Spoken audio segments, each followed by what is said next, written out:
There's a Republican senator who is occasionally correct. He has principles, many of which I disagree with, but that sometimes get him to the right answer. And his name is Rand Paul. He's a Republican senator from Kentucky. And Rand Paul, after we were told there's a 90-day pause on the Chinese tariffs, Rand Paul went on Fox News and to Jesse Waters' smug, smirking face, he said, you know what? We're still keeping way too high a tariff on Chinese imports, and that will be passed on to American consumers. And of course, on this issue, Rand Paul is completely correct. When he has successes with trade, I've said I will compliment him. If he succeeds in lowering tariffs and lessening the obstacles to trade, I'll be right there. I think it's unknown with China. We started out at 145%, then we went to 80%, now we're at 30%. But that's 30% more than we have on currently. So this will be a 30% rise in any goods who are coming from China, and somebody will pay that. It will be the consumer. If the consumer's happy to pay more when they go to Walmart or more when they go to Target in order to get fairness or to teach China a lesson, then so be it. But the proof is in the pudding. We'll see what happens over the next 6 months to a year. He is exactly right. And thanks to our friend Decoding Fox News for this clip. He is exactly right. As I've said before, we can organize our economy any number of ways. We could say, hey, you know what? It's valuable enough to us to secure our supply chains domestically, to know that we don't have Chinese slave indentured or child labor. And to do that, it's worth paying more for stuff. So we will completely reorganize our economy, which has been organized for 50 years on the idea that we actually prefer the cheap Chinese goods. We're going to change all that around. We'll take 8 to 10 years, bring a bunch of these supply chains back home, pay way more for stuff. We can do that, but we've got to be honest about what we're doing. And this is what's missing. When Trump says tariffs on China will make us strong, and we say, well, they'll just make us pay more for stuff. Bringing manufacturing back home, it will make us significantly less reliant on Chinese supply chains. That's great. I mean, I'm not going to say that's a bad thing. I think that's a good thing. But things are going to cost way more. And by the time that those manufacturing capacities are built domestically, 6, 8, 10 years from now, things are going to cost way more. As Rand Paul says, if we want that because we say it's worth it, it'll feel better to know there's no child labor from China going into my tchotchkes. It'll feel better to know that no matter what winds change politically in China, it doesn't matter because we're manufacturing domestically. I'm with you, but it's going to cost way more. And we have to be honest with the American people about that rather than just say it's all upside. No, things will cost way more. Another example of Rand Paul just being honest. This is basic stuff. Rand Paul, as a Republican, says Trump shouldn't accept the plane from Qatar. He just shouldn't do it. They have a history of human rights abuses.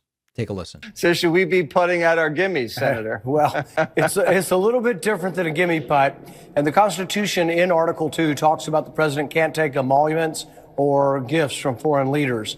And so there is a provision in the Constitution that says you can't do this. And so the question is, can you do it if it's only for official purposes? If it came to someone in Congress, they can vote and the Ethics Committee can look at it. With his, there will have to be some kind of adjudication. This has never been done, and it's not like a ride on the plane. We're talking about the entire $400 million plane. I think it's not worth the appearance of impropriety, whether it's improper or not. I don't think it's worth it.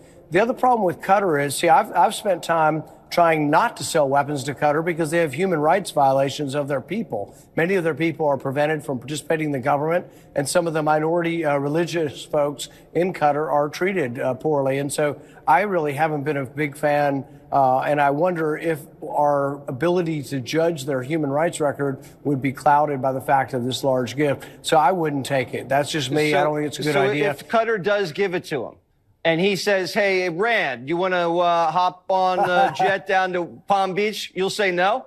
Yeah. I've always wanted to ride on the Emiratis jet, where you have a shower and a bathtub and all that stuff. Me too. And a bar and a dance floor. But I've never been able to fork over the 20 grand, I think, each way. So I probably won't be riding on it. But no, I think it's a mistake. Listen, he's correct. Rand Paul has said some really dumb stuff over the years. Like, remember when he said any single payer healthcare system makes the doctors slaves? Painfully stupid, painfully stupid. But sometimes his principles point him in the right direction. And Rand Paul is correct. Trump shouldn't accept a $400 million gift from the Qatari government. The Qatari government does have a history of human rights abuses. It's hard to imagine that after taking a $400 million plane from them, Trump is going to be as well positioned to say the things he said about the Qatari civil rights abuses, human rights abuses in 2017. Trump is no longer saying that. Rand Paul on this issue is completely correct. Is the tide starting to turn, with even Republicans increasingly willing to criticize Trump? Rand Paul's been sort of willing to criticize Trump in certain areas for a long time. So I don't know that Rand Paul saying this is a sign the tide is turning, but maybe we will see more of this. We can only hope.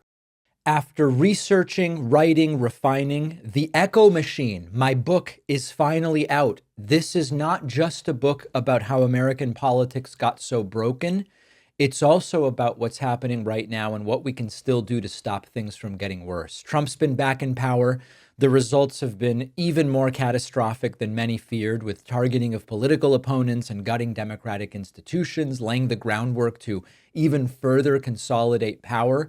But the thing is that none of this is inevitable. The same forces that brought us here can be countered if we understand how they work and what to do about them. And that's what the Echo Machine is all about.